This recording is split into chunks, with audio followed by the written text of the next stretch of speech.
अचानक कुठून तरी ठकठक असा आवाज आला. अचानक कुठून तरी ठकठक असा आवाज आला. कोण जाणे तो मला जरासा जवळचा वाटला. कोण जाणे तो मला जरासा जवळचा वाटला. तरी काही केल्या त्याची ओळख मला पटेना. प्रयत्नांती त्या आवाजाने स्वतःचा परिचय सुरू केला. चक्क माझ्या जन्मापासूनचा माझा प्रवासच सांगायला सुरू केला. तू अशी होतीस तशी होतीस सांगता सांगता मीच मला माझ्यासमोर उभी राहिले. जन्मापासूनची मी मला क्षणातच आठवले. आईच्या मायेचा तो पहिला स्पर्श स्मरला. आईच्या मायेचा तो पहिला स्पर्श स्मरला.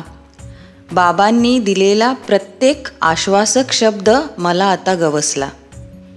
पुढे हळूहळू जीवनातील संघर्ष अनुभवत होते.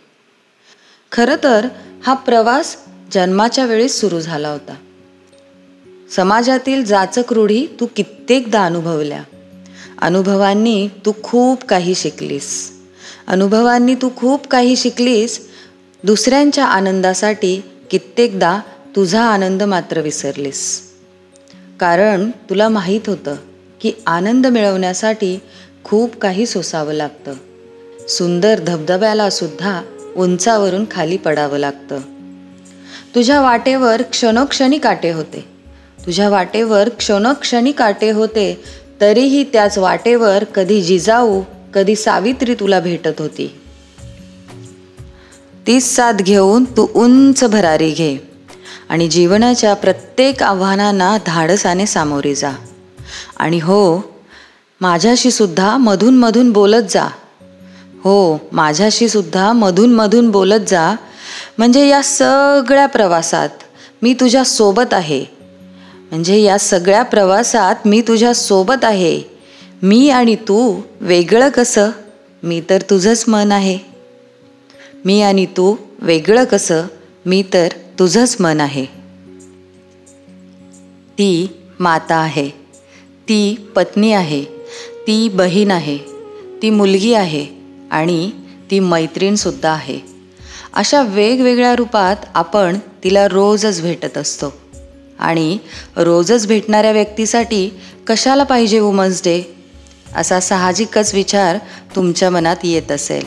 पण हो, जरा थांबा आणि थोडासा विचार करा की जर एखादा दिवस उत्साहाचा, प्रेमाचा, ऊर्जेचा, तिच्या सन्मानाचं निमित्त ठरत असेल तर हरकत काय? कारण जिच्यामुळे आपलं अस्तित्व आहे, जी नेहमी कणखरपणे आपल्या सुखात आणि दुःखात सोबत करते आणि आपल्या असण्याने घराला जिवंतपणा देते, तिच्यासाठी एका दिवसाचा सोहळा केला, तिचे जरा आभार मानले तर काय हरकत आहे?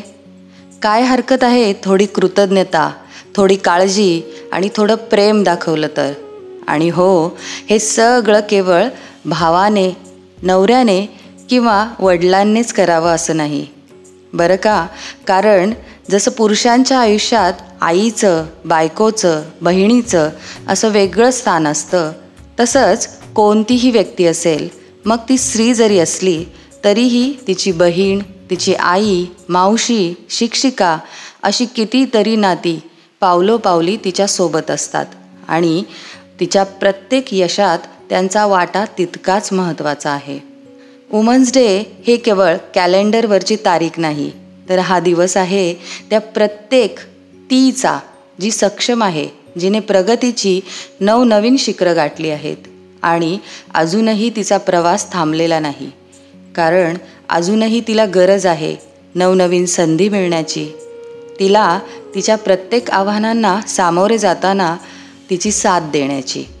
भारताच्या इतिहासात कितीतरी उज्ज्वल आणि प्रखर रणरागिणी, जिजाऊ, ताराराणी, राणी लक्ष्मीबाई यांसारख्या इतिहास घडवणाऱ्या उत्तुंग व्यक्तिमत्वाच्या स्त्रिया होऊन गेल्यात, ज्या पिढ्यानपिढ्या प्रेरणा देत आहेत. तसंच सरोजिनी नायडू, इंदिरा गांधी, मेरी कॉम, कल्पना चावला या आणि अशाच कितीतरी स्त्रिया आहेत ज्यांनी हा थोर वारसा आपल्याला दिला आहे. आजच्या काळातही कितीतरी आदर्श आपल्यासमोर आहेतच.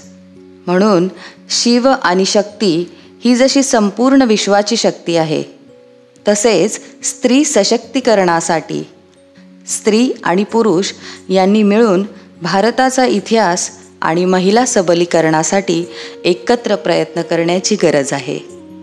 तूच जननी, तूच सृष्टी, तूच जीवनाचा आधार, तुझ्या गर्भातच होई अखंड विश्व साकार.